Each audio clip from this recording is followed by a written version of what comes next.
Hello and welcome to another edition, episode number 50 of the Lab Epstein hitting pod. Yeah, I know that look. Epstein, I you've look like lasted, I'm 50. you've lasted 49 episodes, going into number 50. Episode 50 of the Lab Epstein hitting podcast. My name is Jim, and joining me, as always, my former coach, professional evaluator, friend, co-host, successful business owner, great head of hair, Jake Epstein. Great to be here, Jim, as Yeah. always, for the 50th time. Right. Well, I just started doing like the real, true, beefed up intros like 10 episodes ago. It was something I just came up with randomly for you. So here we are, episode number 50, and we've been promoting this, you and I, for a few weeks now. We are now on video, so we have the video element. You can actually watch us doing the show. So for those watching on YouTube, hit that subscribe button on the YouTube page, our Lab Epstein hitting YouTube page, to get notifications for clips and new episodes, again, that you can watch, and of course, previous archived episodes as well. One of them being last week's Peter Alonso hitting breakdown, which, by the way, he hit another home run this week. I mean, the guy's he's insane. He really is good. He is. He's a quality right-handed hitter. Yeah. You know, sometimes the right-handers get a bad rap, but he's a quality hitter and always has been. It's not like it's a shock to anyone. It was a shock because he's not the most, best to look at in a uniform, right? Yeah. Like he's not chiseled and whatever. He's, it's a bigger boned guy. Yeah. But he plays the game. He's a great athlete. He works really hard. Mm-hmm. And he works really hard at things he's not good at, which is kind of what I appreciate about him. Like, we know he can hit, but he's constantly working on his defense too. Yeah. Oh, by the way, don't worry, people. The show is still on Apple, Google, Spotify. So for those watching on YouTube, if you haven't subscribed there to get new episodes every Monday at 9 a.m., well, I mean, I suggest you go ahead and do it. And by the way, if you have any questions for the show, for those new listeners and new viewers, Jimbo Podcast, and same people who just listen every week and don't want to email us, Jimbo Podcast 21 at gmail.com for all your listener questions, concerns, comments, criticisms, and if you have any life questions, we'll try to answer those as well. We are good at life questions. We are. Yeah. We've talked about this on previous episodes, and I kind of want to talk about this out of the gate. I think it's worth going over again. I think we talked about this last July when baseball finally came back. Baseball's now back in full swing. Fans are in the stands. I heard last night watching, and again, last night being Friday. So sorry, people, we're recording this on a Saturday morning. I guess the cat's out of the bag now that we filmed the episodes and officially put them on video. But I was watching the Phillies and the Braves on Friday night, and I heard in Atlanta, 50% of fans are going to be back, and at least the capacity will be 50% come, I think, next week. So baseball's back in full swing. And I think this is a good question to pose for anybody really between the ages of like 9 to like 60, right? If you're a kid, a player, high school player, college player, even a pro player, or if your parents, are big supporters of the game and you're a parent listening and you want to help your kid get better. We posed this question before, how to get a better understanding of actually watching the game and the little intricacies of the game, that one-on-one matchup between pitchers and hitters. So important. I try to get, as most of you know by now, I have a daughter that plays softball. She's 10, and I'm constantly trying to get her to watch games with me because you learn so much. And she's a catcher, so I'm like, watch how the catcher sets up. Watch how she frames pitches, watch how she doesn't frame pitches. Listen to the people that are announcing the game because they bring so much information to people that don't know. But on a daily basis, like when I'm in Texas with players, they don't understand that. They don't grasp that because they really don't watch games. I remember a story my dad would tell when he would go down to Florida to see Ted every spring, and he would stay at his house and they would sit and watch games. Like, I mean, Ted Williams sitting down and watching a baseball game. Yeah. And he would sit there and he would talk to my dad like my dad was his kid. My dad was well retired by this time, but he would say, what is the pitcher trying to do here? What pitch would you anticipate next? What's he going to do on the next pitch? Was that a show me pitch, or does he want to get him out there? Yeah. And he would constantly kind of pepper my dad on different things. And then in turn, my dad did the same thing with me growing up. Mhm. We would sit down and watch games and watch the strategy. I mean, I still learn things about the game itself, about situational awareness, about how to read defenses. Sometimes Yeah. you can watch a situation, if it's a first and third situation, maybe they're expecting a push bunt or something like that, on defense. As a hitter, if I don't have a safety squeeze, what kind of pitch am I looking for? Well, they're probably Right. going to throw something, kind of middle away, Mhm. because they're going to want me to, bunt it hard, kind of back to the pitcher. And so I don't know. There's all kinds of cheats if we're smart enough at this game. Yeah. There's all kinds of ways to get an edge, Mhm. to create opportunity. Yeah. If we're educated, and if we take the time to do that. And quite honestly, kids, they don't, because there's phones, and Yeah. there's other things that take up their time that unfortunately isn't going to help them, be a better player on the field. Yeah. So to worry about TikTok. You're just shaking your head. You can't. I know. I hate it too. We don't have a TikTok. Our show does not have a TikTok page. We don't. By Maybe the we way, should and have we a yeah TikTok account. yeah. I don't even Yeah. know how to use TikTok, and I'm not all that old. I'm not all that much older than the people who do use TikTok. By the way, Yeah, I'm for glad you sure. shared that story about Ted Williams watching games with your dad, and your dad when he was retired, even when he was retired, still learning Mm-hmm. about the game from Ted Williams. It's like taking, I think I've said this before, it's like taking a master's course on the game of baseball. And it brings me to a thought I had this week. Looking back, at some of the guys who've come through, for example, the Blue Jays organization, Kevin Biggio, Bo Bichette, Vladimir Guerrero Jr. are the ones who come to mind. I'm sure I'm missing a couple. But there's one more too, Conine, or he was with the organization. But Mm-hmm. nevertheless, those kids, from what I've noticed, being in those clubhouses all those years, I've noticed that those kids had a certain air about them that was different from players who didn't have parents who played any sort of professional baseball. And what I mean by that is that they just had that natural wisdom built into them to where they understood the game a little bit better. And that's why, and I want to get your thoughts on this too. That's why I don't believe that scouts and former players should ever be exiled, for lack of a better term, from the game of baseball. And they should always have a place in coaching, scouting, and somewhere in the baseball operations side of the front office that can help push an organization forward, because I've seen firsthand what they've done in raising their kids. And I think, if you had a son, you would have that advantage. If I had a Mm-hmm. son, he would have Mm-hmm. that advantage a little bit, because we've both spent time, Mm-hmm. different roles, but times in those professional clubhouses, and have that wisdom built in. And I think the kids that grow up in the clubhouse, Mm-hmm. Griffey, right, Right, Bonds, right, right. we go back a little bit further. It's normal to them. They're in a big league. When they get brought up, it's not like, whoa. It's kind of like, I Yeah. belong here. And I think that's huge with most of the guys that grew up, that dads played in the major leagues for a considerable amount of time. And over the last 20 years, it's been okay to have your kids. I mean, remember, we get to see Prince Fielder, right, all the time, at Yeah. the All-Star games or at the home run derbies. So Yeah. it's kind of like they grew up around it. They, the clubhouse was open to them, the kids to kind of run around and to be on the field. It'll Mm-hmm. be interesting to see. I think Matt Holliday, Oh, when the he was Boone here with family too. The Boone family. Yeah. yeah, they're all over. And I remember Holiday's son, Matt Holiday's, I don't know which, I think he has a couple boys, but one of them they would stand in center field, and Yeah. Matt would throw to his little kid, and he tried to hit home runs over the center field fence, into Right. the trees and stuff there. Mm-hmm. And it was just like, well, that's how he grew up. So he's going to be around. And now, his dad's a coach at Oklahoma State. Right. So Yeah. it'll see if that kid has ability. It'll be the same thing. He's going to grow up and be like, oh, I just got brought up to the big leagues. This is where I belong. Where I don't belong, Double A. I didn't hang out here very much with my dad.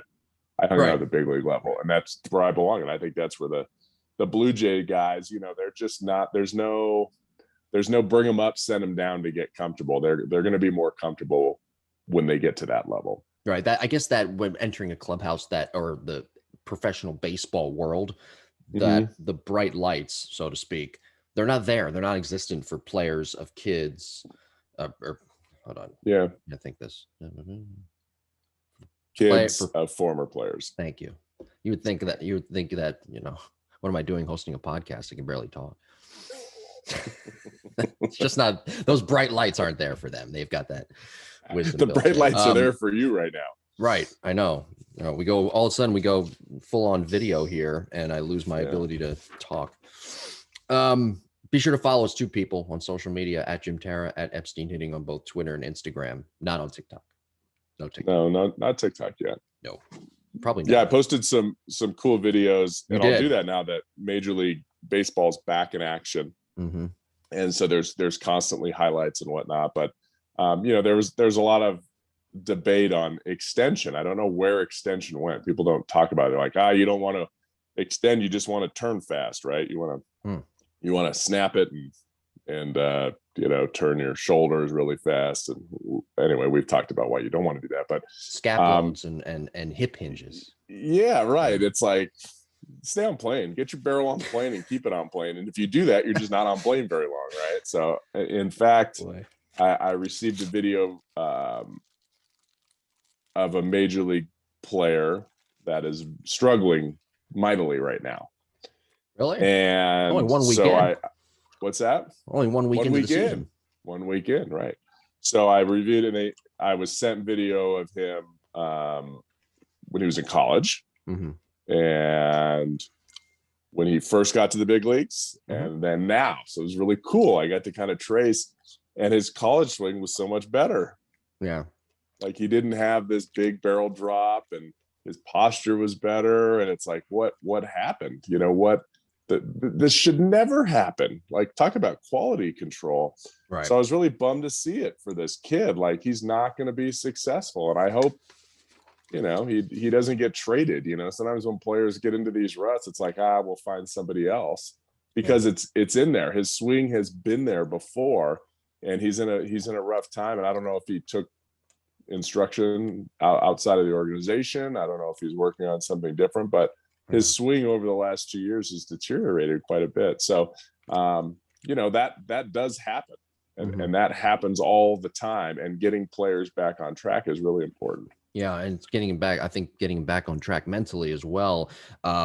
Efficient offensive innings, which is something that is a huge mental part of the game of baseball that you and I have talked about. It's a huge part of hitting.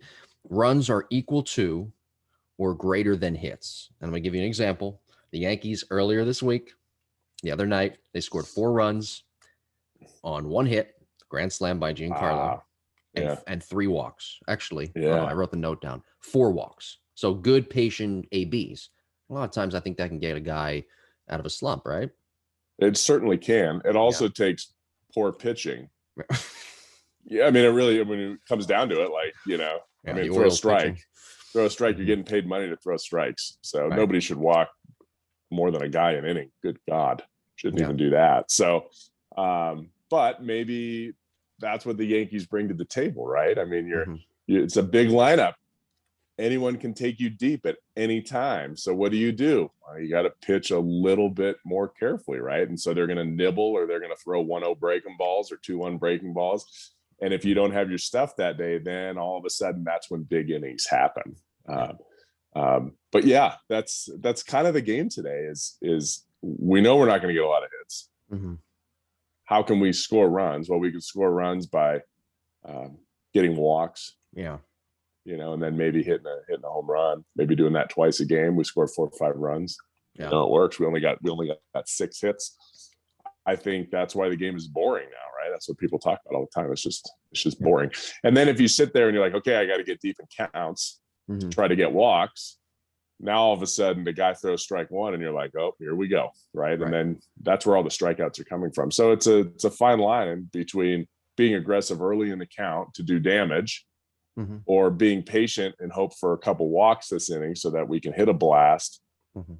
I don't know. Every player is different. Not everybody can take a lot of pitches. A lot of guys need to hit early in the count. And then all of a sudden, if you're in a slump and you start swinging early in the count and you start rolling over and popping up, then you get pissed off. Geez, I only saw 1 or 2 pitches already and I'm 0 for 2.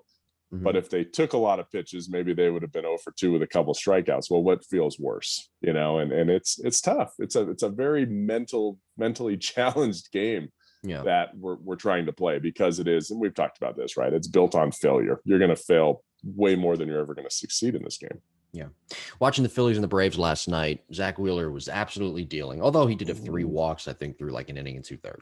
But the Braves didn't have a hit through, I think, the first 3 innings. And then they adjusted, and I noticed they started to become a lot more aggressive, right? So does that approach change throughout the game, depending on how good the pitcher's throwing that night? Because let's face it, again, you get strike 1 on a guy if you're a pitcher, but all the nasty stuff. Wheeler was throwing 99 on Friday night against the Braves. You get strike 1, you're probably saying as a hitter, because times have changed so much. So how do you continue to adjust in game to being able to finally breaking through offensively like the Braves did the other night? Yeah, you hope as a team you have a plan going into that series against that pitcher.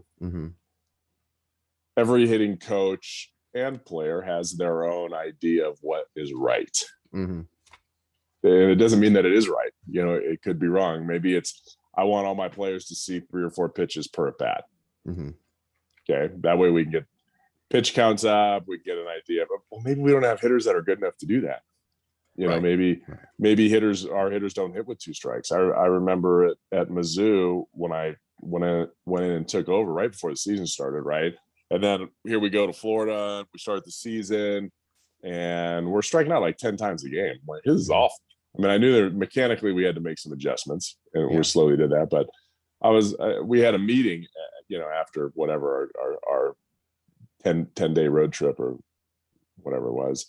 Yeah. And I said, this team can't hit with 2 strikes. Like, the best way to limit strikeouts is not getting to 2 strikes. Sure.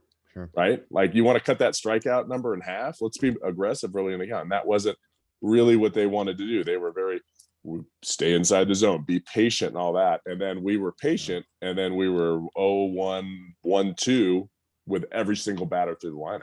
Sure. And so it probably took me a couple of weeks. Hey, we got to get early in the count, be ready to hit. Don't give away pitches. You have a bat in your hand. What if I always use the analogy, what if you were a caveman and you were gifted a bat? What would you do with that bat, man? You'd go find some rabbits or something. You'd try to stalk a deer. Like, you got to feed your family. Right. Like, that's what we're doing. We got to feed our family right here. If you don't use your bat and you just sit there and take pitches, you're not offensive. Yeah. You're hoping for somebody else to make a mistake. And I'm not, that's not my mantra as a hitting coach. It's an offensive hitting coach. I will pull the reins back, but I'm not a guy that's starting with the reins pulled back. Yeah. Let's see a lot of pitches here. No, you do what you do.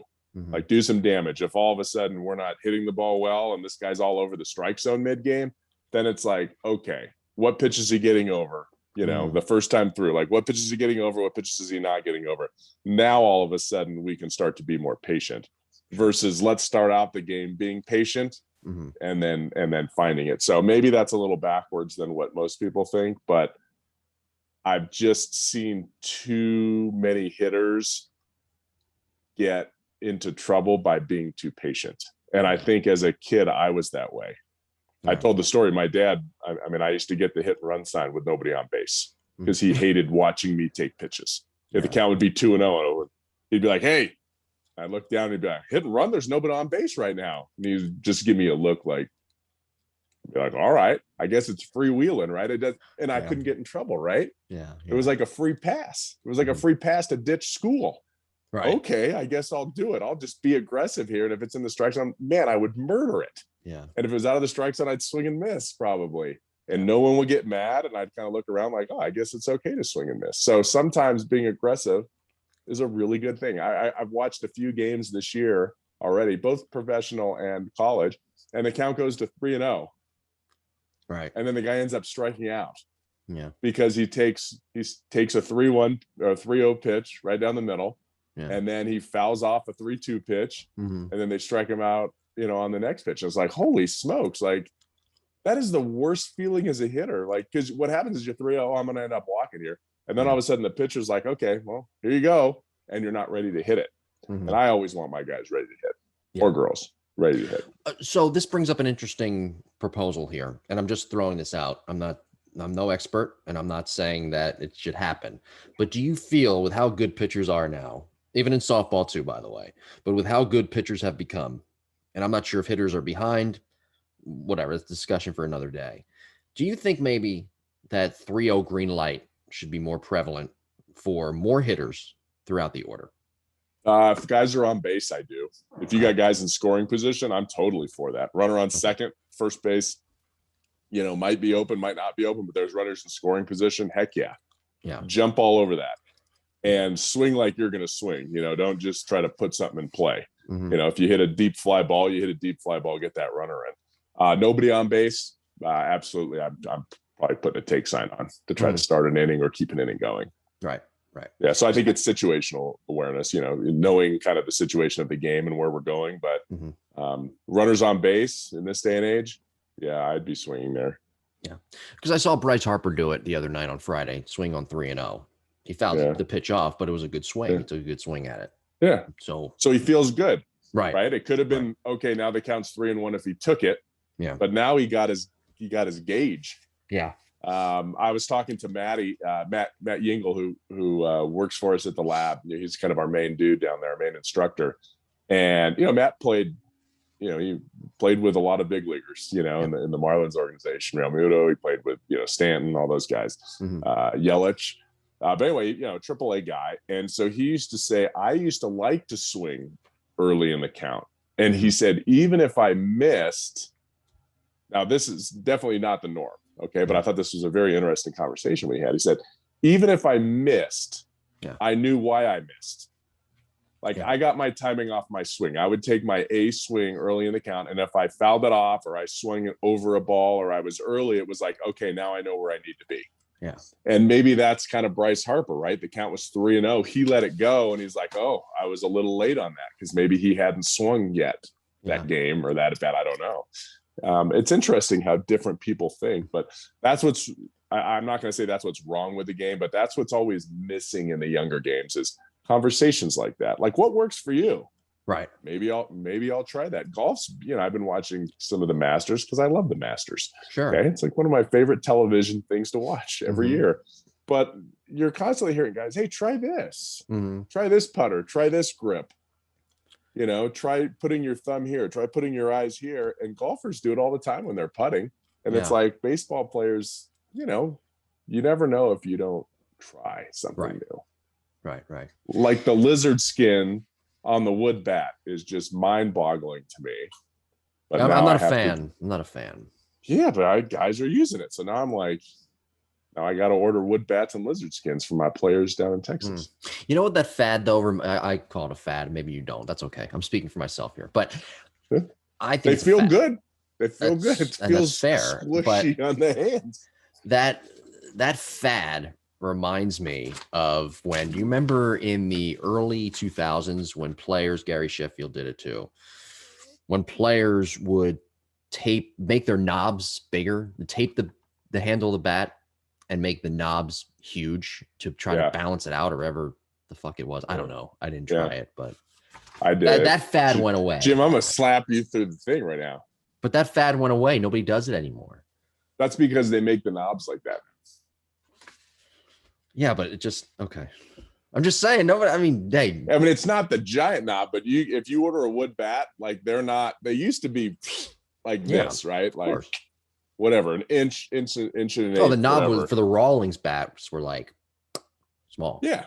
And that's what it was. And so you would have to, if you wanted that to lay in your hand a little bit more, you had to do it. So I was guilty of that. I took out every college bat I had because they were never tapered. Now they sometimes put this little rubber thing before they put the grip on, but I would take the grip off and then I had my way of, I would take the, I don't know, I don't have any tape here, but I would twist it so it made little tubes. And then I would go along the knob and I would build it up and then I would tape over it and then I was good to go. What did your dad think of that? Did he not care? No, he didn't know what was going on. He was in the stands. It was a small thing that probably he was just, don't worry about the small things. Worry about swinging Yeah, the bat. no, it's Stop taking all, pictures. and it was when I started to hang off. So I used to can't reach my bat, but I used to. This would be cool. I'm gonna take you with me real quick. Yeah. Good. All right. See, this is what you get when you This is what watch you the get. visual All right. element of the So show. this is, check out this knob. Yeah. Yeah. Right. Well, yeah. So that's not a fan. Not a fan. So this is I don't know. Can you see that? Yeah. Marucci. Pete Rose. So this is a Pete Rose bat. No knob. Mm-hmm. All right. And then, so here's like more of a newer bat. This is one of Eric Chavez's bats. Yeah. So if you see the knob, you can see how it's, it's tapered. Yeah. So you didn't really have to do that. But I digress on what we were talking about. But anyway, used to build up that knob just so it would fit in your hand a little bit better. And to each their own. Oh yeah, hanging off. So I used to hang my pinky off. Oh yeah, sure. I did that too. And I never did until I was probably 19 or 20, and I remember exactly where it was. We went down to the old Jack Murphy Stadium in San Diego that they just imploded, by the way. Very sad. You sad about that? And so, really? Yeah, man, it's good memories at the Murph. That was like Veterans Stadium or like the hellhole in turf? Pittsburgh. No, but it was that multi-purpose, big. It was multi-purpose, disgusting stadium. It had no character, but it was fine for football. Could have renovated it for the Chargers. Yeah, but anyway, their ballpark now, they play in a true ballpark, not a stadium. Players, I've said this before, and I'm going to say it again. Pods. Everybody, baseball players don't play in stadiums; they play in ballparks. And if you have a problem with that, email me at jimbopodcast21@gmail.com. Yeah, no, I agree. You got to memorize. Petco is amazing. Petco's, whenever we're doing like hit tracks contests and stuff at the lab, I always put on Petco. Love the palm trees. That's a big ballpark, though. Or maybe they made it smaller. It started big. Yeah, over the last, I don't know how old it is now, maybe 10 years, but yeah, they brought it in. So it's a decent hitter's ballpark now. Hey, you know what ballpark, by the way? You know what ballpark, by the way, is very underrated, but it's absolutely beautiful, and I love it. Coors Field. No. Home of the All-Star game. Coors Field's getting up there, though. It's old. It's the third oldest ballpark in the National League, I think. Citizens Bank Park, which felt like it opened yesterday, is getting old too. That's crazy, isn't it? Still a beautiful ballpark. But you know what? The ballpark is underrated. Very underrated. Nobody talks about it. Citi Field. Citi Field's gorgeous. It is. Yeah. Great. It's an underrated gem of New York. Yeah. Sorry to all my New York listeners, but New York's not really a gem. It's everything that's right. No matter how like good Pete it Alonso. is, it's not good enough. Like Pete Alonso. Imagine if Pete Alonso was the first baseman for the Yankees, right? Yeah. He'd have a crown and a cigar in his mouth, like Ruth used to have. Yeah, but there's I for whatever reason, I know we're getting off topic, but for whatever reason, I can identify more with Citi Field than I can the new Yankee Stadium, because Citi Field feels like a ballpark. Yankee Stadium, there's nothing wrong with this. Yankee Stadium feels like a mall. It feels like just an attraction. Where Citi Field doesn't feel like an attraction; it feels like a ballpark. Am I right? Yeah, right. I'm probably right. There's a lot of white marble in Yankee Stadium. A little too much marble. You know, it's like our show. It's like a museum. We have a lot of marble on our show because that's what the Lab Epstein Hitting podcast represents. The logo, we're marble, but we don't overdo it with the marble. Yankees may have overdone it. Can't overdo it. You can't overdo it. Coors Field is nice. I've been there a few times, but it's great. Neighborhood's great. It is, but it's getting up there. So is Camden Yards, by the way. It's getting up there too. Yeah. All right. Well, let's get into today's. Anyway, are we done with the taping of the knob? I just want to close out that conversation. I just the whole snake skin, all that. Just what about pine tar? Whatever happened to pine tar? Why don't And I've seen people, pro players, use pine tar on top of this snake shit. Just use pine tar. It's weird. Just use pine tar. And it's messy. That's weird. It's messy. Maybe the clubhouse guys. This is all a conspiracy for the clubhouse guys not to have to get pine tar out of uniforms. Oh, maybe. Justin Turner's clubhouse guys had enough. You know what? I'm going to have to talk to my clubhouse friends about this. Yeah, you should. Do some I talked to a clubhouse friend the other day. The clubbies maybe the ones ordering the griffs for everyone. Hey, try this. Yeah. Oh, that feels great. I'm gonna have to. I talked to a clubhouse friend who works for the Reds the other day in Goodyear, Arizona. They're fun to watch, by the way. He was telling me some stories. I'm gonna have to investigate this. Yeah, the Reds are a fun team to watch. A little cocky, which I like. Yeah. Who else is fun team to watch here in the early going? Well, I enjoy watching the Blue Jays play at their spring training. I don't. That's going to be nice in July. Well, they're going to Buffalo, I think, in July. Oh, maybe they will be in Dunedin in July. No, maybe Buffalo would be nice too. Boy, people better be hydrated because it's very hot in Florida, and there's going to be a lot of rain delays if that's the case. If they stay in Dunedin. No, who's else is fun to watch? The Yankees are not fun to watch. Padres are fun to watch. Phillies are not fun to watch. Their bullpen's kind of fun to watch, but you know who I think's going to win the World Series this year? Oh, we're really getting off topic. That's okay. That's what we do on the lab. The Tampa Bay Rays. No. My World Series pick. By the way, for those, you didn't say that in the intro. I didn't. It's episode 50. It's our first video podcast. I just thought, we go straight. Yeah, I'm coming from a room in my house in Tampa Bay. There we go. Okay. Watching. My World Series winner. I think this is honestly, I'm watching this team and I'm saying, okay, they're going to put it together. The Atlanta Braves. Excuse me. How I'm coughing and laughing at the same time. Yes, Freud. How funny would it be? I'm not funny. Well, it would be funny, but it would also be ironic if the Braves in their home ballpark win the World Series and they're getting handed that World Series trophy by Major League Baseball. Yeah. Maybe Major League Baseball won't even show up to give them the trophy. Now that is the ultimate karma. That would be the ultimate what goes around comes around type deal. Yeah. I'm sick about that and the small businesses that are going to lose tens of thousands of dollars from that week. That makes me, I don't even know where I would go. I would say millions too, by the way, not to cut you off. Well, I mean, each restaurant, each of those restaurants, each of those hotels are going to lose. I don't know the Braves. Yeah, 9 million. No, what'd they say? Doggone it. It was on the news here in Denver recently, how much money it's going to bring to the area. Yeah. In revenue, like just tax revenue, not even. I think it was like 9 million in tax revenue. Mm-hmm.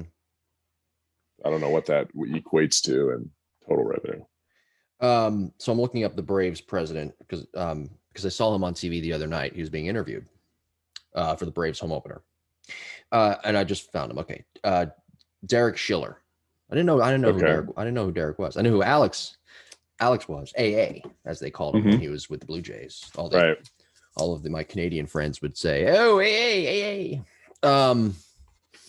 And right, because Canadians also say A. They don't say what, they say A or whatever. And AA was like perfect. Anyway, so Derek was on, and I want to give him credit here because he was on the other night. He was just being asked about this during the Braves home opener, during their telecast. And he expressed his opinion, but he did it in a calm way. He did it perfectly. It was like somebody trained. It was like somebody media trained him. Yeah. Imagine that. And he said his opinion, but he didn't say anything controversial. And I just want to give him credit and props for that, by the way, because it's not an easy thing to do. And it's a highly emotional time, I think, for everybody, but highly emotional for the Braves because they, as he said last night or Friday night, where he said that they've been preparing for this for 5 years. Oh, and that's and so for him to, that is a president of and a face of an organization right there. Yeah. No emotion, but at the same time expressed his opinion and expressed how he felt and did it in a very calm way. So, and I can't think of a lot of people that could do it that way. So good job to him, Derek Schiller. Good job to you, by the way. Very good. I was very impressed. It was almost like he was media trained by me. He wasn't, people. You're super politically correct. And I don't work for the Braves. So that's what I was getting at. You are. I mean, it'd be a good spot for you. Yeah. Atlanta. You think I can fit in Georgia? I love Georgia. I'm more of a Florida boy though. Yeah. Yeah, but you're not like a Gator fan. You'd be all right. No, I'm who am I a fan of? I don't know. I don't know who I'm a fan of. I think See? I like Nick Saban, so I guess I'm an Alabama fan. Yeah, that's not going to help you in Georgia. No, or Florida. I'm a Lightning fan. I'm a Tampa Bay Lightning fan and Buccaneer fan. Nobody cares about that. No, they don't. Atlanta. Apparently. All right, let's get into today's topic. Episode 50 of the Lab Epstein Hitting Podcast. Talking today about creating opportunities, and I want to give a list here, Ep, of some late round MLB draft pick examples. So I've got Mike Piazza, one of the biggest success stories of a late draft pick ever. I think he was drafted, what was it, the 52nd round? No, it was I always thought it was 60s, like they had a 60th round or something back. Okay, so he was drafted after the 50th round, and for context, people, they don't have 50 rounds anymore in the draft. They're only going to have what, 20 this year. They haven't had 50 rounds in what? How many years? 5, 6 years? So or more. Mike Piazza draft. I think it was the 62nd round, by the way. So okay, that's what I thought too. Yeah. So Mike Piazza, Travis Hafner, another guy. What was his the donkey? What was his nickname? Hafner for the Indians? Yeah. Or Big Donkey or something. May have been Big. No, that was Dunn. Big Dunn was the big donkey. Email us, jimbopodcast21gmail.com if you know Travis Hafner's nickname. Anyway, he was drafted in the 31st round by the Indians in 96. Raul Ibanez, another guy. He had a nice career. 36th round by the Mariners in 1992. Mark Burley on the pitching side, 38th round. Plenty of guys on both sides, pitching and hitting. But just being that this is a hitting podcast, we'll stick to hitters. Plenty of hitters. Kenny Lofton was another guy, 21st round, had an excellent career. Even guys who were drafted after the 10th round, in the 11th, 12th round, even the 7th, 8th round. I mean, those guys aren't expected. A lot of times the percentages aren't with them to make it to the major league level, but they all have one thing in common, and that's that they created opportunities. So as a former pro player and a guy who now works in the game and has his own facility and is an evaluator and all that stuff, that is very, very comparable. How would you give advice to players to create opportunities? Because it's easier said than done. Well, what you can do is you can take a hard object like a tire iron, and hit the person playing in front of you right in the back. You know, kind of like the Nancy Kerrigan, Tanya Harding. You could set something up like that. Yeah, this is going to be a Dateline NBC episode. You have to make your own breaks in the minor leagues. Those opportunities may or may not show themselves, but you have to take those advantages or those opportunities that you have and make the most of them. And the way you do that is, if you think about it, right? 10th rounder, that means there's probably 300 to 400 players that were deemed better than you. Right. In the world, I shouldn't say that, in the United States and Canada and Puerto Rico, that year. And you're the one that's going to make it to the big leagues. You have an equal chance, I would say. I would say if you're a 15th rounder or better, you're going to have opportunities to show yourself. If you're a 20th rounder and higher, hence they're not going to do more than 20 rounds and they've gotten rid of a lot of minor league teams. Okay. They're thinning that for sure, thinning that herd. Then you're not going to get that. So for instance, I was very late. I was a senior guy and that was it. So I got opportunities. I played every third day, and then all of a sudden, our third I was obviously a first baseman, and our third baseman, they released one of them, and then the other third baseman was a kid from, I think he was from Mexico somewhere. I don't remember what town in Mexico, but he got a really bad ingrown toenail. And they were like, open tryouts at third. Does anybody play third? Right. And we had a couple middle infielders, right? But they were shortstop, second baseman. So I said, I played third base at Cal State Fullerton. Total lie. I mean, Coach Horton would have fallen over if he would have heard me say that. So like, all right, Ep, go out there and play third. So I went out there and played third. I could field a ground ball. I still had only half a rotator cuff left. So I had about 2 or 3 hard throws a game. I mean, if the ball's hit to me, I can make the play. If the ball was 3 steps either way, I was using 6'5" and diving for it. Anyway, I played third base and made like an error game. And I hit. Yeah. So I hit. I got hot. Like I'm getting 2 hits a game. That was your calling card.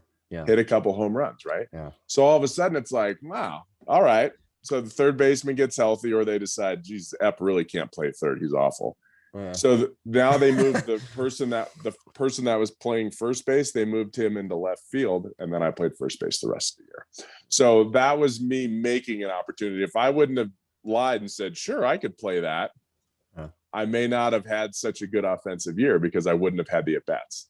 I didn't get the at-bats until halfway through the year when I made that change, to say that I did that. So, you have to take advantage. And quite honestly, if you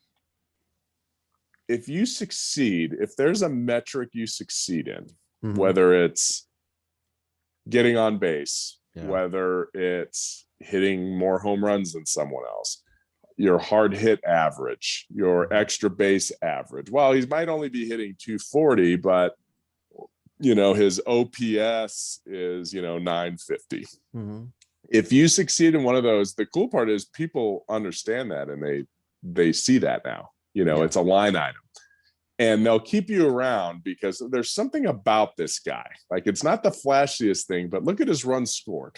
Look at the, he doesn't have a high slugging percentage, but he sure scores a lot of runs. And he sure gets on base, and he's a good base runner. So there's always guys that just kind of travel through the minor leagues, and they're not flashy, but you know what? They can hit. And that's what they're there for. And then there's a lot of guys that are toolsy that just don't perform in game. I saw something on Twitter about barrel percentage. Did you read that? I actually did see that too. Yeah. Somebody said something like, "Oh, don't worry, you're hitting 200. You're finding a lot of, you're hitting the ball on the barrel." I think Jeff Fry may have tweeted that. I think so. So let's dive deeper into that because I thought it was a good topic. Are they measuring total swings, or are they measuring balls in play? Okay, that's 2 different things. So if it's total swings and you're finding barrels at a high percentage rate, okay, well then you're hitting the ball well. But if you only make contact with 1 ball a game because you're fouling balls off, meaning you're only putting 1 ball and you hit it hard, that doesn't mean anything to me. If your barrel percentage is high on balls in play and you're hitting for a low average, what that means is you have a swing plane that's only on plane for that much. And if you're a little bit late, you foul it off. Well, does that count against your barrel average, or is it just balls in play? Right. So that's what people need to see that. Like, I will go watch a game and it's like, this guy may have gone 0 for 4, but I don't know. He hit tough pitches. Like, he put tough pitches in play. He hit a ball hard. And then I see a guy that maybe went 1 for 4 with a home run, but he only had 1 good swing the whole day. Well, that's not going to play out, through the entire season. But it's like, he hits the ball really hard. And there's a guy with tools and strength and all that. So how do you weigh that? So I think what happens through minor league systems is you have these guys that are toolsy, that are big and strong and fast. But in a game, it's too fast for them. They have a hard time making adjustments. And by the time they're 3 years into the minor league system, it's seen that they're not going to succeed at a high level.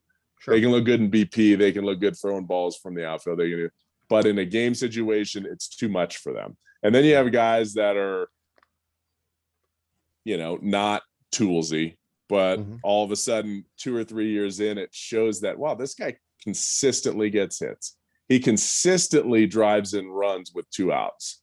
There's something special about guys like that. They're able to slow the game down in their brain. The situation isn't too big for them.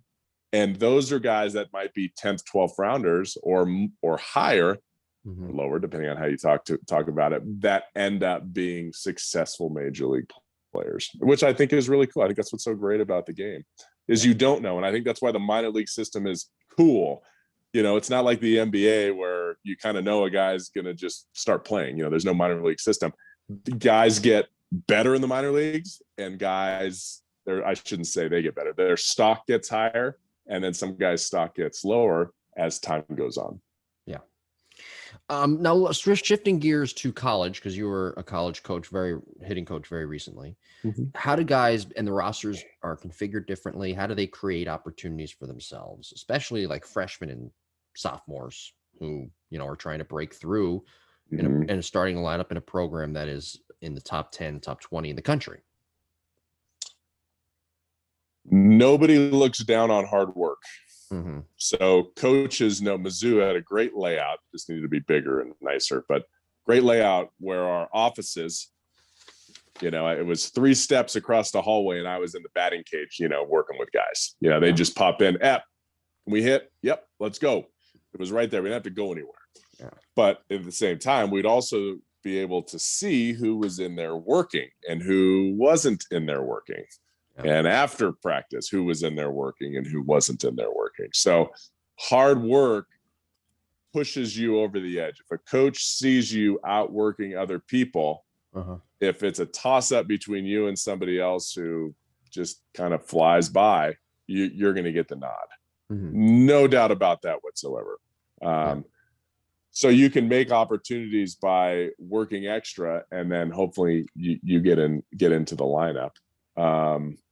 Opportunities at practice, treating practice like a game.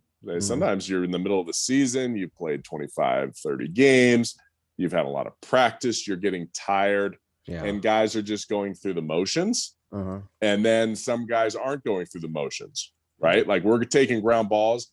Every one of those ground balls is a game rep for them, right? And they look crisp and they look fresh and they look eager. And coaches are going to notice that versus a guy that's just going through the motions. So if you have guys that are just going through the motions, might be an upperclassman, they're always going to get the benefit of the doubt, right? They've been there for 2 or 3 years. Yeah. They've probably had success on the field, but at some point, you can only go like 0 for 12, so many times during the season when the next guy up is going to get an opportunity. So that's the key, is you have to be ready. And at a larger school, you have to be ready for those non-conference games, those midweek games, because a lot of times that's when you not being a starter is going to you're going to get your looks. Yeah. You have to be ready to go. And sometimes it's tough. And I get it. Like sometimes you're going to sit on the bench all year. Right. And then all of a sudden you're going to get called on. Like, okay, we'll throw them a bone. And sometimes you'll have that conversation where it's like, look, we're going to redshirt you so you can get bigger and stronger. You're getting experience, but we have too many guys in front of you right now. There were maybe 2 guys in front of you or 1 guy and they get hurt. Okay. But there's 2 guys in front of you. Yeah. Let's concentrate on your development here, and next year when those guys leave or graduate, then, you'll be able to get more playing time. But as a player, you have egos and you're like, I'm better than that guy. What are you looking at, coach? You don't see this. Look at me. Yeah. And it's tough because they're going on, what did you do in the fall? Yeah. How did you perform in the fall? So you have to always put your best foot forward, unless you're totally athletically gifted, which, in the SEC, you might have 4 or 5 guys on each roster that are just physically and athletically more gifted than everyone else. Okay. Than the other, say 12 position players or so. Those guys are always going to get the nod because they look good in the uniform and they hit balls over the scoreboard in BP. But if you perform in the fall, if you bring value to your team, that is key. If you sit there and say, oh, this guy's better than me, you have no chance. Yeah. People forget that, freshmen going into college, that the fall is a make or break time for everybody. Even it could be for upperclassmen as well. And if you don't perform, then there's a chance, at least in the opening couple of series, that you're going to be on the bench. You're not going to be in the starting lineup. And that's the way it goes. But coaches aren't always open about that. They don't always express that, but that happens to be the case. Yeah. And there's so many different ways coaches, baseball and softball coaches, coach and they handle players. Some people, open door policy, you knock on the door, hey Skip, we have a word? Some of them you have to make an appointment to talk to your head coach. Yeah. And sometimes you don't talk to your head coach at all. So what is, you have to go through your assistant coaches, they don't want to deal with your stuff. So what kind of coach do you have, Is he like you? You know, are you like-minded? Was he the same kind of player you were? Maybe he'll understand you, you know, a big guy, a little guy. Is he a pitcher? Is he a position player? You know, those are the people that you have to go through. But it's a dynamic. It's a workplace dynamic. You know, who gets it's Glenn Gary, Glenn Ross, who gets the good leads, right? You know, who does the person handing out the leads, who do they give them to? Who gets the playing time? And then what do you do with those leads? You know, what do you do with that playing time? And I've been on both sides of it. I mean, I've been on sides. My freshman year, I was a pretty good recruit coming out, and they only had one other catcher, and they gave me playing time early. I wasn't the starter, but the second game of the year I caught. Mm-hmm. And then the third game of the year I didn't. And then the fourth game I caught, and I caught well. And then I caught the fifth game and the sixth game, and it was like, oh, here we go. And then we got into conference, and I got scared. Yeah. It was too much, man. People heckling me, bigger stadiums. And all of a sudden, I remember my coach, Tim Jameson, who's now the pitching coach over at Southern Illinois. TJ says, well, I'm glad to see that you're human, because I was playing out of my mind early against, you know, we were on the road. We played like Oral Roberts and University of San Diego and San Diego State, teams I was comfortable with, right? Being from here. And then all of a sudden we go to play like Kansas, you know, in a rivalry game. And I was like, ah. And then all of a sudden I sprained an ankle and lost my job. Yeah. And it took me, I never got it back after that. Yeah. Like I didn't get back in the lineup until my sophomore year. I didn't start the first game. I was pissed. I think I led the team in hitting in the fall. Mm-hmm. Hit like 4-something in the fall, did great. And then we go down to the first series and I'm not playing, and I am pissed. Yeah. And then the second game I get in and I hit a home run and a double. Yeah. Right. I didn't start the game. I like went in like the fifth inning or something, hit a home run and a double. And then the next game, I think I pinch hit and got another double. And then we go back home for a homestand. I don't play for 2 days. Mm-hmm. And I'm like, what is good? Like, what are you know, what is the thought process here? What am I doing wrong? What do I need to do better to get in the lineup? Yeah. And, you know, it was something like, well, we don't think that the swing's going to hold up. I'm like, dude, it's holding up right now. How about you wait until I fail? And then you tell me it doesn't hold up. Yeah. And then I don't know if I've told this story, but they're like, well, we want you to change your swing. Like, okay, sorry, I hit 410 in the fall and led everybody, but whatever. What do you want me to do? Yeah. And they were like, okay, we want you to do these drills, and maybe these drills helped. So I did the drills for a couple days. You know, I showed up at practice early, and then I started the Wednesday midweek game, or maybe, I don't know, it was a midweek game. Yeah. And I went 3 for 4, and then I was in the lineup the rest of my career. So that sounds like an ego thing with the coaches, to be honest with you. And I think this happens across college baseball too. Yeah. Way too much, right? I mean, that's what it sounds like to me anyway. That's what I gather from that story. You're going to do our drills, and that'll get you into the starting lineup. Right. And I never did the drills again. Yeah. Like I did them for two days. Yeah. I showed up early, and they had me do this weird drill where I like essentially lunged. Yeah. It was like one of the things I put on Twitter. The if you go to the Epstein hitting Twitter page, it's Alvarez for the Astros, right? Totally fooled. Yeah. Hit a ball way too far out in front, extended through it, caught a barrel, hit a home run. That's the drill they were getting me to do. They put the ball at my shin about 2.5 feet in front of my front foot. Yeah. And I had to lunge down and bend my legs to get to it. That was the drill. Okay, I can do the drill. I can find a barrel. And it was like, okay, maybe it was because my dad was a big leaguer, right? My dad was a hitting coach, and they wanted to break me. Yeah. Okay, do what we say. Okay. Right. That's fine. But it was, I made the opportunity. First of all, I did what the coaches wanted me to do. Yeah. I asked them straight up, what do I need to do to get in the lineup? What don't you like about?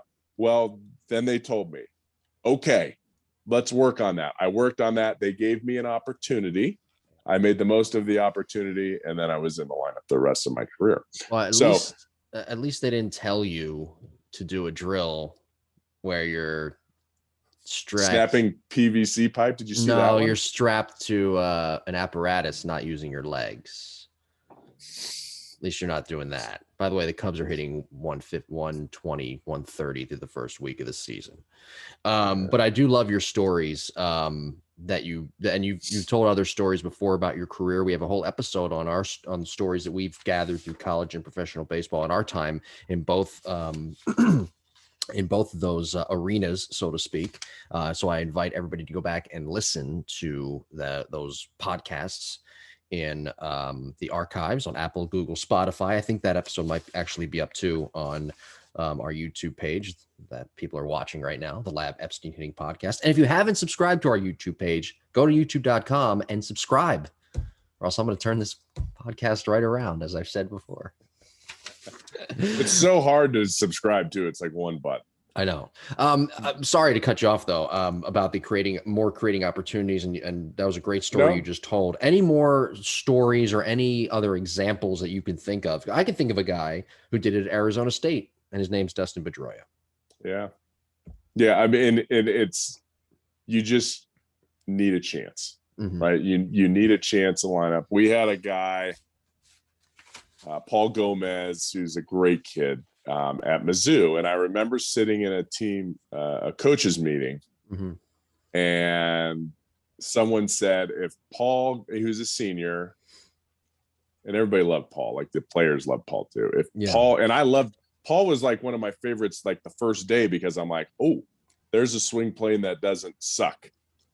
Like everybody else had this huge drop, barrel open, top hand opening early, right? And then it was like, here's Paul that doesn't. So, it's like a weekend. I don't even know that everybody's names yet.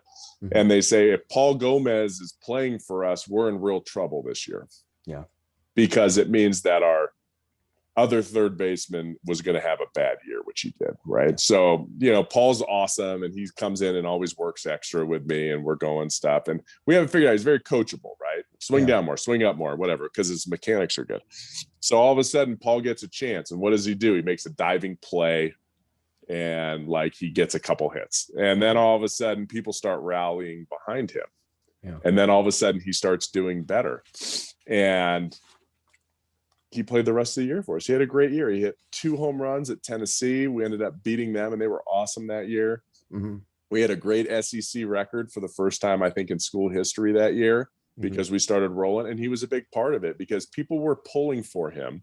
He just wasn't getting the opportunity because somebody with better tools was in front of him. But when that player with better tools all of a sudden started to lose it mentally and kind of give up on the season, boom, next guy up was ready, and he made the most of it. And that's what it takes. You're going to get opportunities. What do you do with it? And you're not always going to do something with it. A lot of times you're going to go 0 for 4, but you can't get down. You can't get down. You got to show up to practice the next day like you went 4 for 4, and people will notice that. Yeah, it's a swagger that we've talked about before that you need to have. You need to have that type of swagger. That, in a way, it's almost like fake it till you make it, right? You struggle one day, but the next day you still show that confidence, and something will break because that's just, I guess, the way the universe works, right? And the karma. And it's confidence. You don't want to be external with that stuff, right? And show your teammates up and things like that. But you, deep down, you have to think that your stuff doesn't stink. You can say shit, by the way. You can't, because it's on YouTube. You can say shit. There's a lot of worse. Say it. I have a reputation in this world, Jim. There's a lot of worse things on YouTube than I don't know what kind of reputation. Yeah, there are.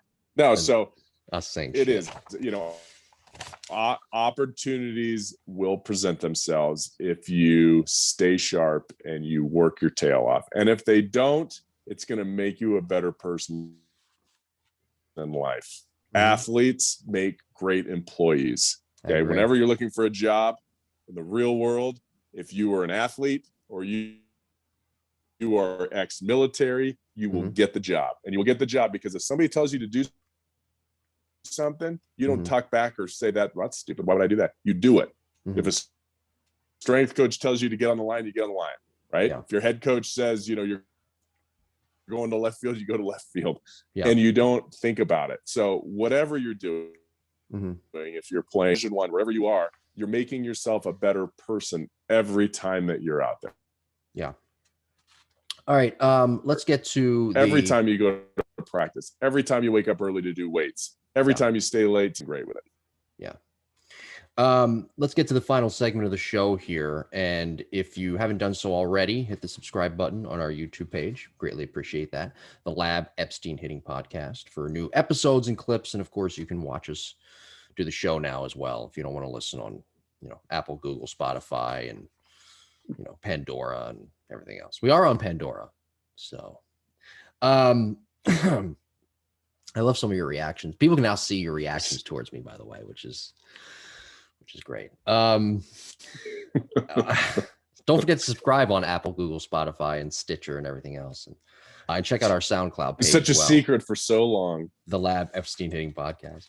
All right, let's get to our listener questions here. This one comes to us from Doug from Cortez, Colorado, sent to us via jimbopodcast21@gmail.com. And Doug writes, "Howdy, Jim and Jake. I'm watching Texas A&M and Alabama softball on this fine Saturday morning. I'm guessing this was last weekend, and had a couple of observations to pass along. After your podcast star, Bailey Hemphill, first of all, she's not the podcast star. We're the podcast stars. There, our friend Doug. After your podcast star, Bailey Hemphill, hit a 3-run bomb, the announcers mentioned how Patrick Murphy describes Bailey's swing mechanics. The Alabama head coach calls her swing unslumpable. It's a new word, right? I thought that was a great description of one of the great benefits of the Epstein hitting system as it builds into the swing. Keep the barrel on plane longer and good things happen. The second thing I wanted to pass along was that not everybody who lives in Colorado struggles to remember the podcast email address. After hearing the announcers mention Bailey's swing mechanics, I remember the podcast email address without hesitation. Thank you very much. Tell Jake he can call me anytime he needs help remembering it. So you can call him anytime. Do you know this gentleman? Yes, I have his number. It's the least I can do after all the help he has given my son, Evan, with his swing. Thanks for all of the great listening while I'm driving to and from umpiring games. Cheers. And that is from Doug from Cortez, Colorado. So thank you, Doug, for the email. Yeah, Doug's a good dude. Doug's a longtime certified instructor. He's from a very small town in Southwest. In fact, I think it's closer to Phoenix than it is to Denver, where he lives in Colorado. Okay. And he brings his son over all the time, and they play games, and I get to kind of check on them. But yeah, Doug's a really good instructor too. He's helped me at camps and things, and obviously he's smarter because he remembers the podcast. Yeah. Getting to Doug's question, I think there was a question in there, Doug. Maybe there was about unslumpable. I actually got a text from Patrick Murphy right after he gave that interview, and he said some really nice things and said you did a really great job with her. Does he listen to the podcast, Patrick Murphy? I don't know if he listens to the podcast. We got to get him on to listen to the podcast. He's such a great dude, and like great coaches, Hall of Fame coaches. They're motivational, and you could sit and talk to them all the time, Yeah. But Bailey is a truly gifted player that was given great information at a young age. Mm-hmm. And I've just helped support her journey throughout the years. She would come every year and train, right? But the reason it's unslumpable is because we talked about that player that has a high barrel percentage, right? Well, they may only hit pitches in a zone this big. I talked about a player that I did a video review for, a major league player, that only had a happy zone that was this big. Well, Bailey's is probably this big. It's probably 3 to 4 times that size. Right. So yes, you're always going to go into slumps because you don't see the ball great all the time, right? Or you don't feel good. Maybe you're tired. She's catching this year. I'm finding that she hasn't caught in 4 years, right? Now she's catching and she's still putting up offensive numbers. I think that's more kudos to her. And she hit a home run last night as well. Last night was a big day for the Epstein players in college, because actually I didn't look at Finchy yet. We'll have to go back and look at Finchy, but Shomo, Cassidy Shomo, who plays for Mizzou, hit a bomb last night. It was awesome. I called my kid in, Vivian, Shomo's up, and she runs in from outside. And on the next pitch, she hits a home run. It was like the Babe Ruth, I'll hit a home run for you.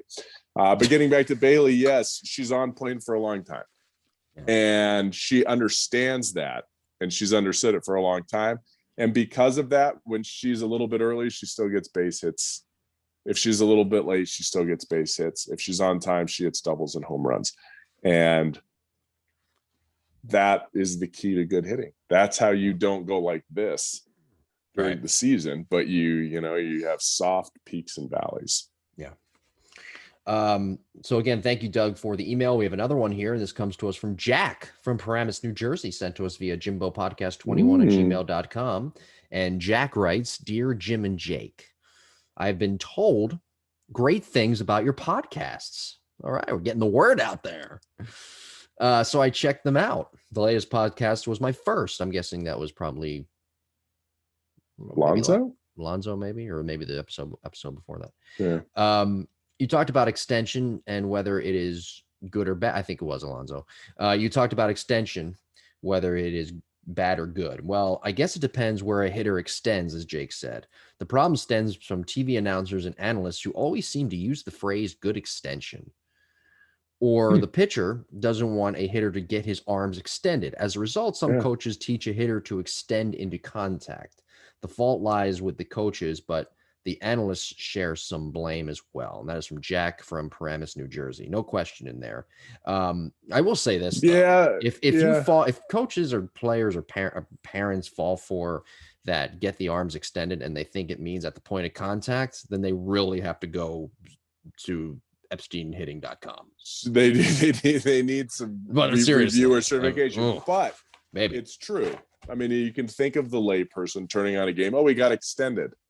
Yeah. Okay, well, what are we trying? Contact. So I get what I truly get what Jack's saying here. If you are extending to contact, and he put it perfect, like he worded it perfect, extending to contact, meaning from a launch, if someone knows what launch is, to contact, you're in trouble. Like you're casting, you're hitting around the ball. If you are rotating and staying inside the ball early and extending through contact, meaning a couple inches before the ball to a few inches after the ball, that is where extension takes place. So yes, absolutely. And people do, the reason announcers say he got extended, I mean, that you could take that back to probably when they started announcing games, and I don't know when they did, the 50s, 40s, 30s. That was probably just a thing everybody said, oh, he really got extended on it. He got his arms out there. But you're absolutely right. Like, it's a catchphrase for some announcers, but if they're big leaguers, they don't really, big leaguer never extended like got a phone call here. They very important, but they're talking about extending out towards the pitcher, which is absolutely crucial. And it's timely because I put those two things on Twitter of who was the other one that was, it was Bichette, right? Your boy. I'm on the train, Jim. You just don't want to admit that I'm right. I don't know. I'm not off the Vlad train because that train ain't going anywhere. That's the express. I'm not saying get off the Vlad train. What I'm saying, though, what Bichette did on that pitch was... Glad you brought that up. I wasn't going to bring that up. I thought as soon as I posted it, you were going to respond to it. Like, oh, yeah, I told you.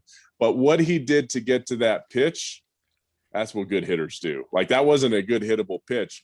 But he was able, and Bichette's a guy that's all about rotating fast, and keeping your hands tight. And, I've seen some of it. I don't know if he actually does it, but some of his YouTube stuff when he was in the minor leagues, talking about his elbows and kind of getting them in this weird position. But and then I saw that pitch. I'm like, that's a dude that can do everything. If he needs to stay short, boom, he can stay short, middle in, and hit a ball that's not even a strike, right? I think somebody hit a home run that was like a ball off the plate inside to left. I think it was him. He hit it to straightaway left. Yeah. And then this pitch was on the outside corner at the shins, and he reaches for it, extends through it, and he's still able to get enough barrel to hit it out of the park. So that is good hitting. Good hitting isn't, the guy made a good pitch, I'm going to give it away with 2 strikes, and I'm done. Well, I struck out. So I hate to say it, Jim, but you were right. I'm not saying I'm right. I've said this is going to be. You're the best. I'm the worst. I didn't say you that. are very good looking. I am not attractive. Well, you can make an argument with that, but. So write in, listeners. I want to know who knows that quote, what movie that's from. Write it in, jimbopodcast21@gmail.com. I know what it's from, but I'm not going to say it. No, let's see if anybody writes it in. Actually, Doug knows. I'm sure Doug will know that one. I'm not going to say I'm right about Bo. I have. It's a long thing. It's long term. It's over the long term. It's not. Yeah, but boy, that was a special move. I've said before, for those who are new listeners and new viewers of the show, Bo is going to win a batting title one day. I've been laughed at on a couple of occasions, not by Ep, but Ep has looked at me and said, well, I don't know. What about Vlad? And I said, well, I think Bo. But I've been laughed at before by people. And it won't be the last time. No, but Bo is a career 301 hitter, by the way. Bo Joseph Bichette. He's a career 301 hitter. Whenever I say his name, I think of Boba Fett. I think of Bo Jackson, like those Bo Knows commercials. But there's a marketing opportunity there, by the way. So next week, as we look ahead to some upcoming topics of the Lab Epstein Hitting Podcast. Next week, we're talking about, and we kind of touched on it already towards the end of our segment 3, about being a coachable hitter and player, right? I mean, you've had players, I'm sure, who aren't always coachable or haven't always been coachable. Sure. How to deal with that and how to be a coachable player, hitter, great topic. Player. April 26th, we are doing our overrated, underrated topic, which, again, we're just going to throw out different things from hitting, from baseball, from life, food, and just do an overrated, underrated type deal there. Overcoming slow starts, May 3rd. There's some guys who are off to slow starts. By the way, I hate to say it, but I have to. The devil's in the details. And Bo Joseph Bichette, as we speak today. Bojo. He's hitting 242. So he's off to a little bit of a slow start. Yeah. Right. So May 3rd. We'll talk about that. Plus May 10th, our mechanical breakdown series volume, whatever it is, I've lost track at this point. But we will do a mechanical breakdown series May 10th. So a lot of great topics and things to talk about upcoming on the Lab Epstein Hitting Podcast for you guys to listen to and, of course, to watch on YouTube. Hope you enjoy it. Yes. I do. What? Every week, Jim. I enjoy it. I enjoy doing it. I know you do. I'm the best. Do you see the gun to my head? Yeah. I'm gonna do like a Tony Kornheiser thing, or notice and like throw like the script and the paper at the whatever at the end of the show. All right, we will talk to you next week, everybody. Be sure to like and subscribe, and we do appreciate you listening and watching the Lab Epstein Hitting Podcast. Take care. Have a great week.